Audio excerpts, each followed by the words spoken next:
always have this image that a potential child abuser or child molester is somebody who looks like a creepy person, and he's this standing in a dark alley somewhere, and this is the person we need to protect our children from. And the sad truth is, I think most cases come from people that the child knows and that they are very familiar with. Do you find that that's very common as well? Yes, of course. Actually, most of child molesters are very cute and very nice, and they speak very well with children. And they can very, very quickly build a strong relationship with our children, unfortunately. They are not ugly, they are not as we can imagine them sometimes as monsters. They are not. Because children get attracted to them. And unfortunately, they have the patience that we lack. Or that the child craves. Yes. They can really listen for hours and hours for what happens to the child when he went to the football team, while we get quickly tired of hearing what happened in the match, and can you please finish quickly, I have work to do. And we need to have this patience with our children. We can listen to them. We can understand what they are going through, without interrupting them each time. And why did you do this? No, this was not correct. You should have done so and so. This, I don't think it will encourage any child to continue speaking with their parents. And another thing, child molesters, maybe many times we think that they do it by force. No, they start gradually, and by having internet, by having iPhones, Blackberries, and so on. Unfortunately, there are so many different channels of communication, and all of them can carry a risk of speaking to a person who looks really good and very well, but we don't know why or what is behind. It does not mean, I don't really mean that parents should feel anxious about their child speaking to any person. No. What I mean is that it's good to tell the child to trust their feelings. If they feel something is weird, something is not okay, they need to come and speak. And for them to come and speak, we need to be open and able to hear them. Yeah. I think sometimes children also, if they go through child molestation, for example, they don't even have the words to describe what happened. So it might take a long time for them to be able to say, I don't know what happened, but I felt very uncomfortable. Because most of the children don't know what that is even, or what sexual intercourse is, or that type of good touch, bad touch kind of thing. And I think they have a hard time verbalizing that, and therefore it might take a long time before you find out about it. Yeah, and that's why we say it's good to have some essential protection skills, something like that you mentioned, good touch and bad touch. What are the parts of the body nobody should touch? And sometimes they touch their hands or anything, or just they sit in a let's say uncle or whoever, a relative's lab, and they don't feel comfortable or whatever. Yes. If they are encouraged to speak about what happens to them, it's most likely that even if it's tiny or it did not reach sexual abuse, they feel, okay, I can trust my feelings because my parents, they do trust what I tell them. Yeah.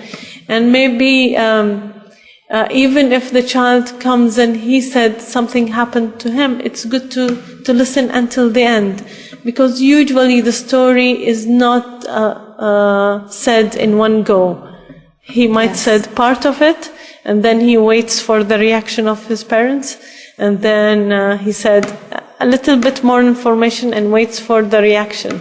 So it's good that we control our feelings. Maybe we feel very angry that something like this happened to him, but it's good to control our reaction, not get this anger out, or even the way we look at him. Our eyes are full of rage, or how could this have happened, or so on. Or we can ask him information, or we can tell him, okay, is there anything you want to tell us about? And the number one thing is to make sure he knows it's not his fault. And we know this and believe in it as well. It's never the child's fault. Yes, because we do say this thing, but when it happens, it's difficult. Yes. Well, what do you do then if a child, let's say, comes to you with a case like that? Or, I mean, something mild, like saying, I'm not comfortable with this uncle, for example. Because we have, again, it goes back to the cultural thing where you walk into the room and you say hello to everybody and you kiss everybody, regardless of whether you're uncomfortable or not. And I remember even feeling that as a child. You think, in your head, you think, I'd rather not say hello to this person, but you have to because it's rude. And how far do you take that? I mean, do you say, okay, I respect that you're not comfortable, you don't need to, or how do you deal with that? Yes, there's always a difference between being rude and respecting child, let's say, feelings. Boundaries. Yes, or boundaries. Yeah. If the child does not want to kiss a relative, well, this is not something considered rude, but it is rude if he does not even say hello. Yes. So these are, or greet that person. So greeting is something which is we all agree on, and it does not involve anything. But if he said he does not want to go to his uncle or his relative house, it's okay. Maybe it's not for the reason we have in mind, that he might get abused. Yes. It might be that he does not get comfortable there.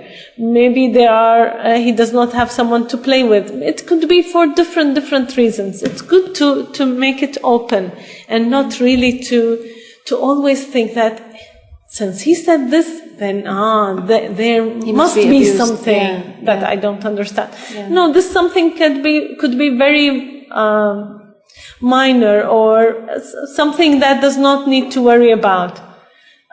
But we good to respect it at the same time. Yeah. Unless he said, I will not say hello to anyone.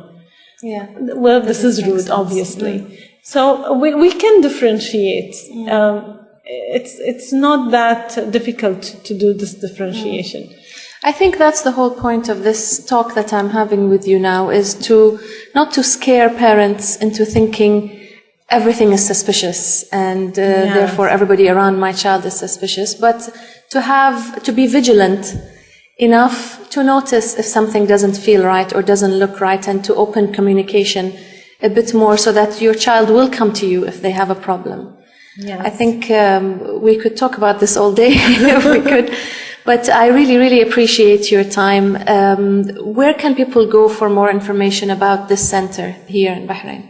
Our website, www.befreecenter.org.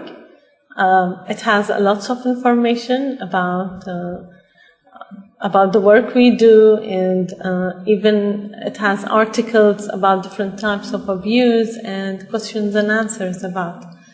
Okay, and that's where they can find out about I know you run workshops for children as well. And for adults as well? Or? For adults, for teens, for children.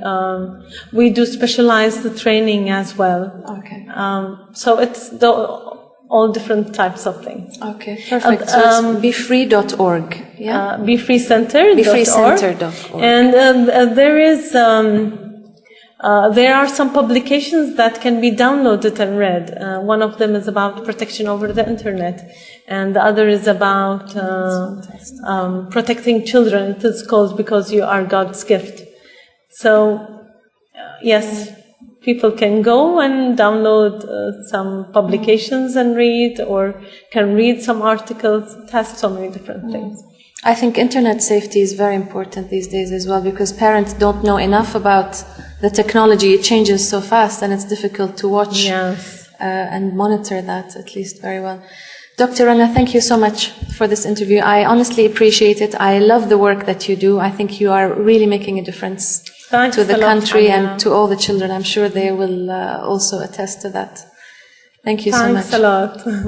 And to our listeners, thank you for tuning in. You can listen to the replay of this episode on aliaalmuayyadradio.com, and you can also find an archive of all the other episodes that we've done in the past. That's it from me. This is your host, Alia Al Muayyad, signing off from Bahrain. Thank you.